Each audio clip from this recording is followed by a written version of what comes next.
this child. She's the only one he'll communicate with. We need Kong. The world needs him to stop what's coming.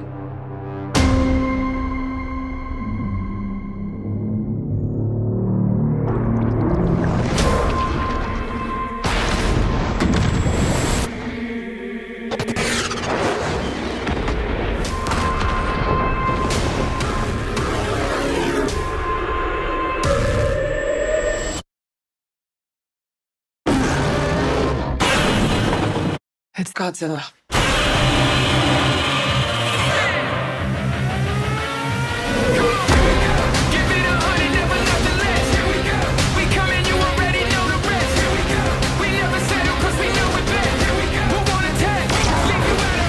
Mr. Resident is out. These are dangerous times. Godzilla's out there and he's hurting people and we don't know why. There's something provoking him that we're not seeing here. The myths are real. There was a war, and they're the last ones standing. Nobody gon' stop me.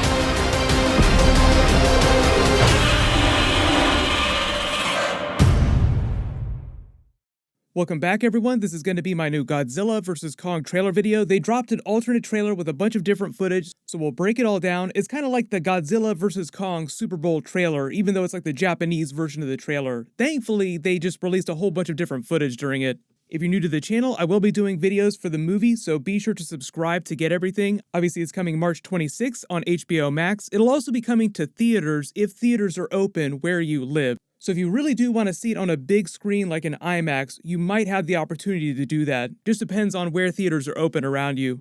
But some of the new details they revealed here, in addition to all the Mechagodzilla stuff, is that we will learn more about the ancient war of the monsters in the older battle between Godzilla and Kong that they referenced during the trailer. Like they say that there was a war for dominance and they were the last two standing. It's a reference to the classic 1962 movie King Kong vs. Godzilla. I know everybody's wondering because in the new films, he's just called Kong. They don't call him King Kong. If after this movie, he does wind up defeating Godzilla, so they start calling him King Kong. But they reference the battle that they had. That's a reference to the events of the 1962 movie. There'll be a lot more Easter eggs for it during the movie as well. Like really important detail here in their major Hong Kong fight around all these neon lights in the buildings and the high rises. Just make everything pop on screen a lot more. It makes it feel kind of like a video game. When Godzilla unleashes his atomic breath on Kong, pretty standard attack. That's like his first go-to special move. Kong shows some creative maneuvers and blocks it with the axe that he's fashioned out of the tree in one of Godzilla's dorsal spikes. What is the best defense against one of Godzilla's special attacks? A piece of Godzilla himself. Like everyone was making the Batman v Superman movie references when the last trailer dropped because they're fighting each other seemingly before they team up to fight a greater threat in Mechagodzilla. But right here with Kong and the new weapon, it's kind of like attacking Superman or Doomsday with other Kryptonian weapons. Like what is the only thing that can pierce Superman's skin? Because Godzilla, in the context of these new MonsterVerse movies, is almost invincible even without his special attacks. But here's the thing though, talking about more Easter eggs for the classic King Kong vs. Godzilla 1962 movie, now I actually think that this weapon was made using one of Godzilla's dorsal spikes from the original war that they're talking about during the other trailer footage. Like when they talk about the fight for dominance that they had a long time ago, Godzilla fought Kong, there was a clear winner. King Kong actually won the fight in the 1962 film, if you haven't seen that. I'd recommend checking it out before you see the new movie. But during that original fight, Kong damaged Godzilla, probably, and some dorsal spikes broke off of his back, and then Kong used one of those later to make his weapon.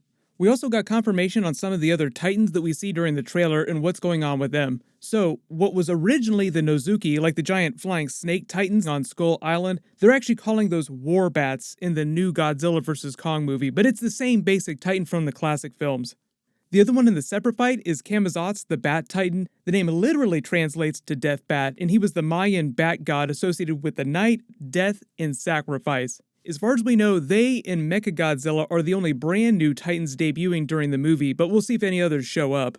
I know a lot of you are also wondering why Kong is so big compared to Godzilla in the new movie too, when he's not supposed to be that big. I'll explain why. They kind of explain a little bit during Kong Skull Island. But but it involves them weaving in a lot of mythology from the classic movies, explaining how those movies can exist in the new movies timeline. Like, oh, these are all things that happened in their history, and this is just the present day fights that they're happening right now in the new movies. Like, they did the exact same thing during Godzilla King of the Monsters, weaving in the old film's mythology, where they explained that a long time ago, Godzilla also fought a war of the monsters with King Ghidorah to beat him, and that was their way of weaving the classic 1964 movie, which was called Ghidorah, the Three-Headed Monster, into the new movie canon. The ending of that movie is almost the exact same as the ending of Godzilla King of the Monsters, where Godzilla teams up with Rodan and Mothra to defeat Ghidorah, except at the end of the classic film, Ghidorah flies off in defeat. They don't kill him. But that enabled the new movie, King of the Monsters, to just say that that happened earlier in their timeline, and now Godzilla has to kill him once and for all. And a lot of the story of Godzilla vs. Kong flows from the ending of Godzilla King of Monsters. There are a lot of big twists that are based on what happens during that last movie. But even though Godzilla and Kong fought this war for dominance years and years ago in that classic film, they're both good characters, so in present day, they're probably not going to kill each other. As they say during the trailer, they're being manipulated to fight by the evil Apex organization, which is kind of like an evil version of Monarch. They don't reveal too much about them during the trailer. There's a couple scenes, like Demian Bashir's character here seems like he might wind up being their leader, just because his scenes have this really ominous tone about them, and it seems like his character is very powerful and important in the context of the movie. But Apex are the ones that have seemingly created Mechagodzilla, which has since been confirmed as the real main villain of the movie, thus the Batman v Superman comparisons. He'd be like the Doomsday of this scenario. And because they're doing so many references to the classic movies, there will be a lot of Easter eggs for the original Mechagodzilla movie, which is a separate movie. So they're incorporating a lot of elements from a lot of the different classic films into this new one. Like during the new movie, Godzilla is supposed to have another new ability, and during the Mechagodzilla classic film, he had this special magnetic breath designed to take advantage of the fact that Mechagodzilla was made entirely of metal. I don't know if that's going to be his special new ability in the new film, but it'll probably have something to do with that, something designed to take advantage of Mechagodzilla's weaknesses. The only bits of Mechagodzilla we've actually seen in the trailer so far confirmed are these two scenes, at least as far as we know. This one here with the metal-looking head attacking everyone at the beginning of the trailer, then this later scene of the Apex scientists monitoring its systems. Notice the outline on the screen behind them. It's a very Godzilla-looking outline that says something about systems charging, because Mechagodzilla would be a giant robot that would run on really, really, really big batteries. But also a lot of you longtime Godzilla movie fans have also pointed out that some of the Godzilla scenes in the trailer could be deceptive. When they claim Godzilla's been attacking cities randomly, they don't know why, someone's making him do this, it could be one of a couple things. It could be the real Godzilla trying to destroy Apex Space and find Mechagodzilla to kill it. Or it could be a big Easter egg for the classic Mechagodzilla movie, in which Mechagodzilla was given this organic-looking disguise to make him look like the real Godzilla, so he went around destroying everything, pretending to be the real Godzilla so that people would hate Godzilla. Then during one of their later fights, Godzilla tears the disguise off of him, revealing the metal body underneath, like, how dare you impersonate me? So some of the Godzilla scenes in this trailer could just be Mechagodzilla designed to look like real Godzilla. You do have to wonder how long it took Apex to build that, because that is one massive, massive robot.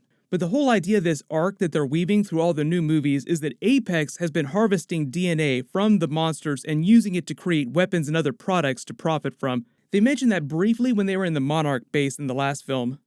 And to fund his operations, he began trafficking in a new and dangerous market. Titan DNA. What the hell's someone gonna do with a giant worm? You kidding, Martinez? What can't you do with it? Pharmaceuticals, bioweapons, food. Hell, there isn't a country or a company on the planet that doesn't want to get its hands on one of these suckers. And remember, this is just a larva. That's a baby. After it cocoons, something else is gonna crawl out. But supposedly Apex uses DNA and parts of King Ghidorah after the last big fight in combination with other monsters in Godzilla's DNA to create their abomination, their Mechagodzilla. So it's more than just a robot version of Godzilla in the new film. It's like this monstrosity, making more Doomsday, Batman v Superman references, taking parts of Kryptonian DNA and mixing it with Lex Luthor's human DNA to create an abomination. Mechagodzilla is like their version of the abomination. And the other really cool thing, if you're a big fan of the lore of the MonsterVerse that they've started weaving into the new films, we're supposed to learn more about the deeper mythology behind the history of this version of the MonsterVerse.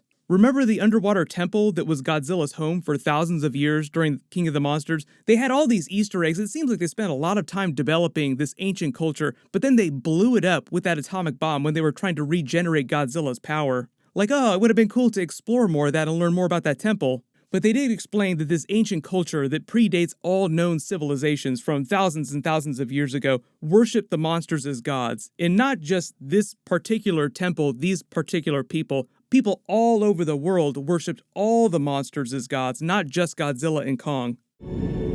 All the legends, the stories, they're true. They really were the first gods.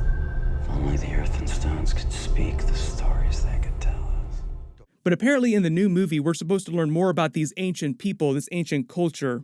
Like Monarch will continue to explore the lore behind that civilization, the way they explained during the last movie. Also, for people wondering why Kong got so much bigger, we've learned a little bit more about this since the last trailer came out. Apparently, he's been living closer to the source of the underground radiation on Skull Island, where all the skull crawlers came from during the last movie. And you have to imagine that he's been alive for a long, long time, so he just continued to grow all these years since the last big war of dominance. So if the events of the 1962 movie are canon to the new movie, it explains why he's so much smaller in the classic film, because he was a lot younger and he just hadn't had time to grow this big. What'll happen is there were a couple other big Super Bowl trailer videos that dropped. I'll try to do videos for them. There was also an alternate Falcon and Winter Soldier trailer as well for the Marvel stuff with alternate footage, so I'll do a video for that too.